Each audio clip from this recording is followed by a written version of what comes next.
باب وضع الیمن علی الیسری فی الصلاۃ، یہ باب ہے نماز میں دائیں ہاتھ کو بائیں پر رکھنے کے بارے میں۔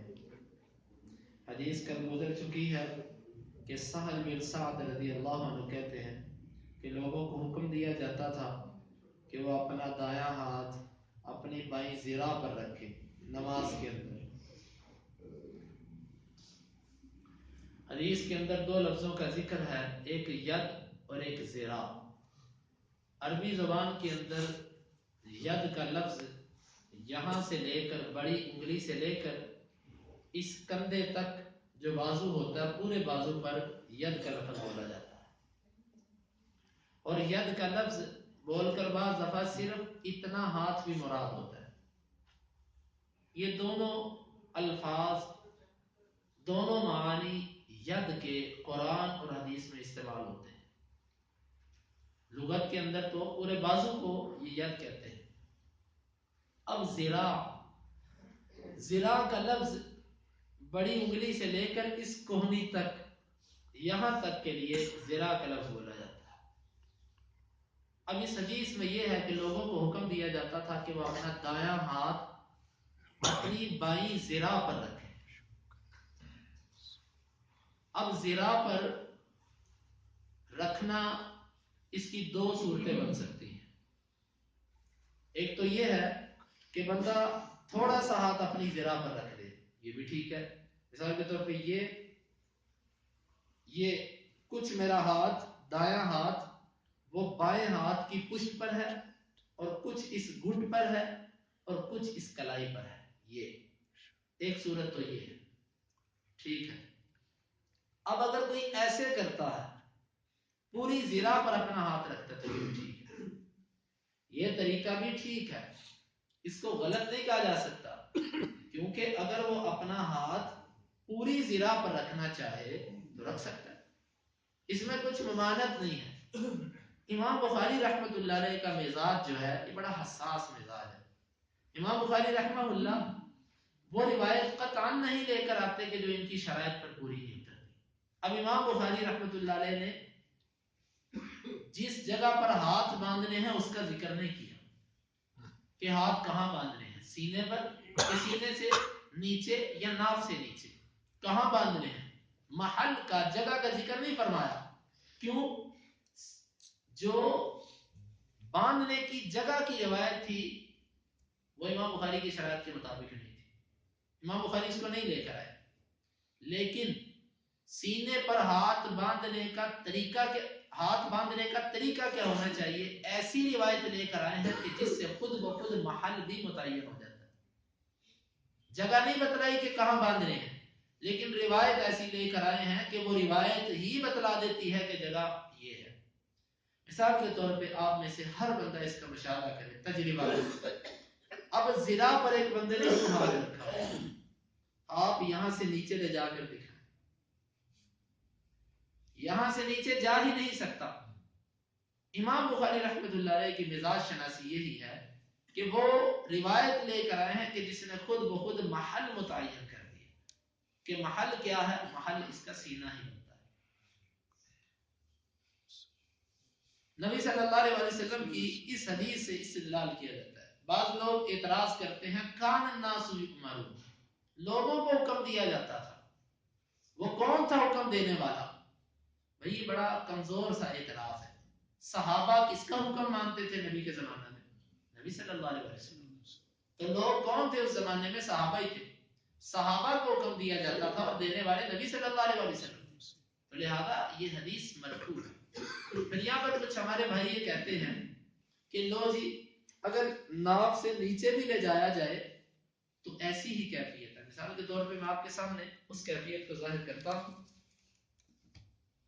یہ ناف یہاں پر ہے اس وقت، اب تحت السرہ، ناف کے نیچے اگر ہاتھ لے جائے جائیں تو یہ اگر ہاتھ باندھے ہیں، یہ ناف سے نیچے ہے، یہ ناف سے نیچے ہے۔ اب آپ دیکھیے کہ یہ میرا دایاں ہاتھ جو ہے یہ نیچے ہے اور میرا بائیں والا اوپر ہے۔ بلکہ بعض لوگوں کو آپ نے دیکھا ہے یوں، یہ ان کا انداز ہے، ٹھیک ہے۔ تحت کا معنی نیچے ہے، ناف سے نیچے، ناف پر نہیں، السرہ کے لفظ نہیں ہے. جو لوگ یوں باندھتے ہیں وہ کسی طریقے پر عمل نہیں کر رہے. السرہ کے لفظ نہیں ہے. جن روایات پر وہ عمل کرتے ہیں ان کی سند جیسی بھی ہے، اس میں تحت السرہ کے لفظ ہیں، وہ یہاں پر کیفیت بنتی ہے. وہ کیفیت یہ ہے، تو اس کیفیت میں دایاں نیچے چلا گیا اور بائیں اوپر آ گیا. اور بخاری کی روایت کے لفظ ہیں کہ لوگوں کو حکم دیا جاتا تھا کہ دائیں کو بائیں کے اوپر رکھو، تو یہ ہم نے دایاں نیچے کر دیا اور بائیں اوپر کر دیا. یہ امام بخاری رحمۃ اللہ علیہ کی پیش کی ہوئی روایت سے استدلال ہے. ایک حدیث. اب اس حوالے سے سینے پر ہاتھ باندھنے کے حوالے سے چند احادیث میں آپ کے سامنے پیش کروں گا. پھر کل کی مجلس میں انشاءاللہ انصاف کے ساتھ آپ کے سامنے پوری وہ حدیثیں بھی رکھوں گا کہ جن سے وہ استدلال کرتے ہیں. پھر فیصلہ آپ خود کیجیے. دوسری حدیث کہ جس کے اندر سنن نسائی کی روایت ہے، اس میں وضاحت ہے کہ نبی صلی اللہ علیہ وسلم نے نماز پڑھی، وضع یدہ الیمنی، اس میں 3 چیزوں کے لفظ ہیں کہ نبی صلی اللہ علیہ وسلم نے ید، ساعد اور ذراع، ان 3 چیزوں پر ہاتھ رکھا ہے. یہ کیفیت بنتی ہے اس کی. اس طریقے سے بھی آپ آئیں تو تحت السرہ، ناف سے نیچے کسی صورت میں ہاتھ نہیں جاتے. اور وائل بن حجر رضی اللہ عنہ کی جو روایت ہے ابو داود میں، اس میں لفظ ہیں وضع یدہ الیمنی علی یدہ الیسری، دائیں ہاتھ کو بائیں ہاتھ پر رکھا. اس میں بھی ہاتھ کسی صورت میں ناف سے نیچے نہیں جا سکتے. جن روایات میں علی صدر کے لفظ ہیں، ابو داود کی روایت یا دیگر ابن خزیمہ کی روایت، اب ہمارے ان بھائیوں کے اصول کے مطابق جو ناف سے نیچے ہاتھ باندھنے کے قائل ہیں، ان کے اصول کے مطابق یہ روایت ٹھیک ہے. کیوں؟ اس کی وجہ یہ ہے کہ آپ کو یہ مسئلہ تو معلوم ہوگا کہ وہ بھی یہ بات کہتے ہیں کہ خواتین، عورتیں سینے پر ہاتھ باندھیں اور مرد ناف سے نیچے باندھیں. یہ سنا ہوگا مسئلہ آپ نے. جب ان سے پوچھا جاتا ہے کہ عورتوں کے سینے پر ہاتھ باندھنے کی کیا دلیل ہے، آخر کوئی ایسی حدیث ہے کہ جس میں نبی صلی اللہ علیہ وسلم نے یہ فرمایا ہو کہ مرد جو ہے وہ زیر ناف ہاتھ باندھے اور عورت سینے پر ہاتھ باندھے؟ کوئی ایسی حدیث ہے؟ تو آگے سے وہ جو روایت پیش کرتے ہیں وہ وہی ہے وائل بن حجر کی روایت کے جس میں یہ ذکر ہے کہ نبی صلی اللہ علیہ وسلم اپنا دائیں ہاتھ بائیں ہاتھ پر رکھتے ہیں. اب عمل نبی کا پیش کیا جا رہا ہے اور اس کو خاص کیا جا رہا ہے عورتوں کے ساتھ. اور کچھ لوگ تو اس دلیل سے بچنے کے لیے کہ جب یہ دلیل ہم نے پیش کر دی پھر تو یہ گلے پڑ جائے گی، اس میں تو اللہ کے نبی کا ذکر ہے، تو اللہ کے نبی تو مرد تھے، عورت نہیں تھے، تو پھر مرد کے لیے بھی سینے پر ہاتھ باندھنا کہنا پڑے گا. وہ یہ کہتے ہیں عورت کے سینے پر ہاتھ باندھنے کی دلیل ہماری عقل ہے، قیاس ہے. قیاس وہ کیا قیاس ہے؟ وہ کہتے ہیں کہ سینے پر ہاتھ باندھنا استر للعورہ ہے. استر یہ ستر سے ہے، یعنی کہ سینے پر ہاتھ باندھ کر عورت اپنے سطر کو زیادہ ڈھانپ لیتی ہے. اچھا اس کا سطر کیا ہے؟ اس کی چھاتی. وہ کہتے ہیں یوں وہ اپنی چھاتی کو چھپا لے، کیونکہ چھاتی ابری ہوتی ہے، اس کو وہ چھپا لے.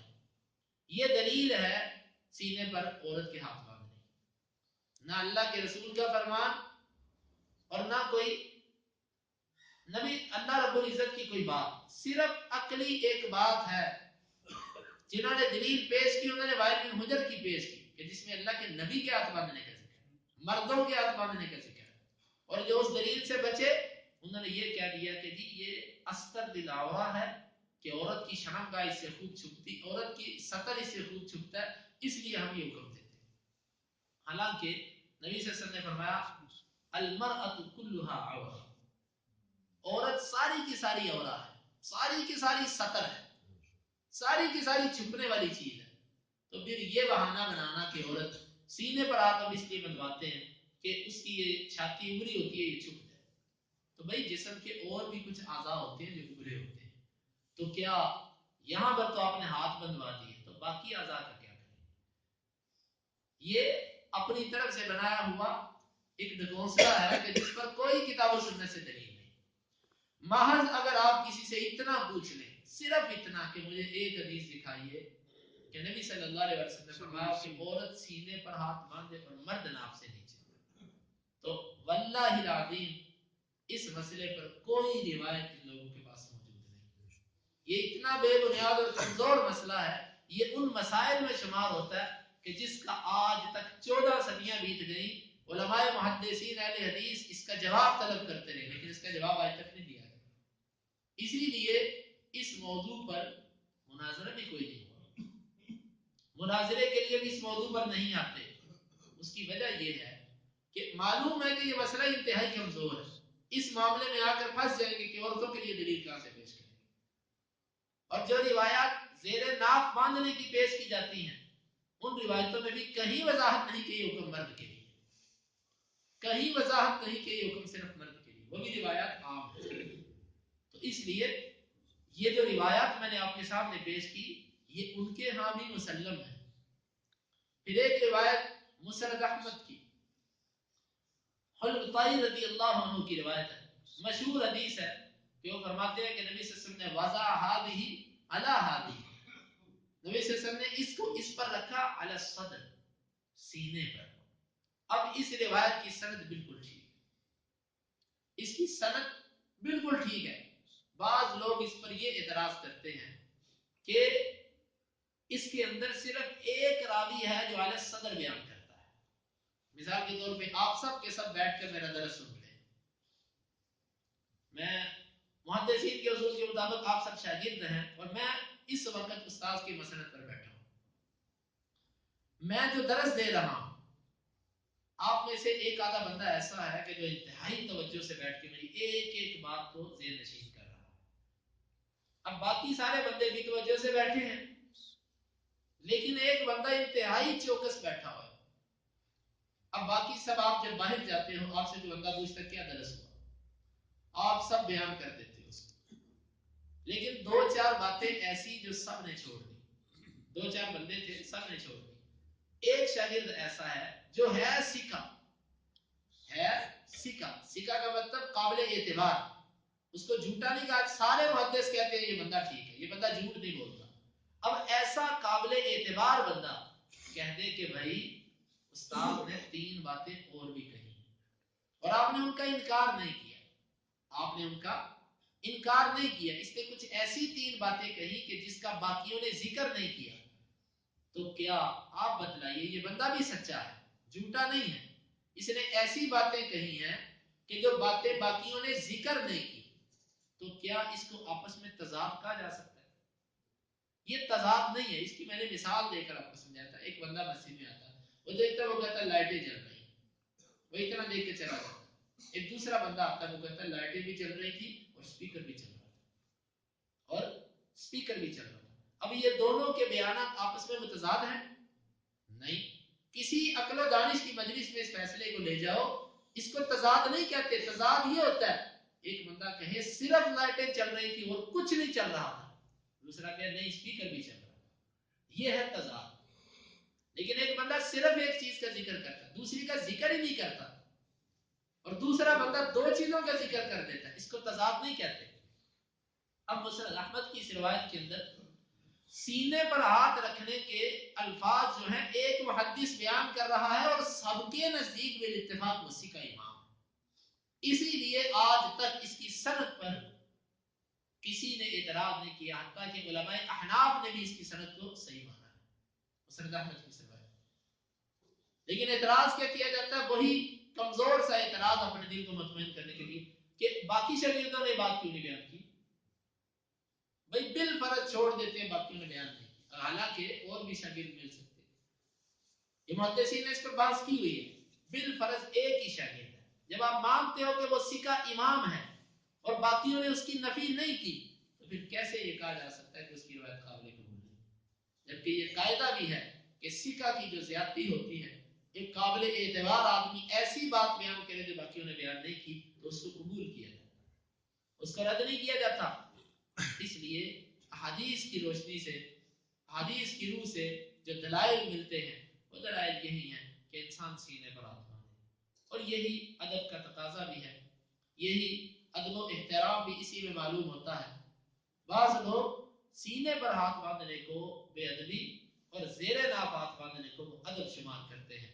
اس پر انشاءاللہ العزیز گفتگو مزید وہ کل کے درس میں آئے گی. کل انشاءاللہ آپ کو وہ دلائل میں پیش کروں گا کہ جن دلائل پر وہ سہارا، جن دلائل کا سہارا لے کر وہ زیر ناپات باندھتے ہیں، ان دلائل کی حقیقت کیا ہے اور محدثین کا ان کے بارے میں فیصلہ کیا ہے اور صحابہ اور تابعین کا عمل کیا تھا، وہ انشاءاللہ العزیز کل کے درس میں آئے گا.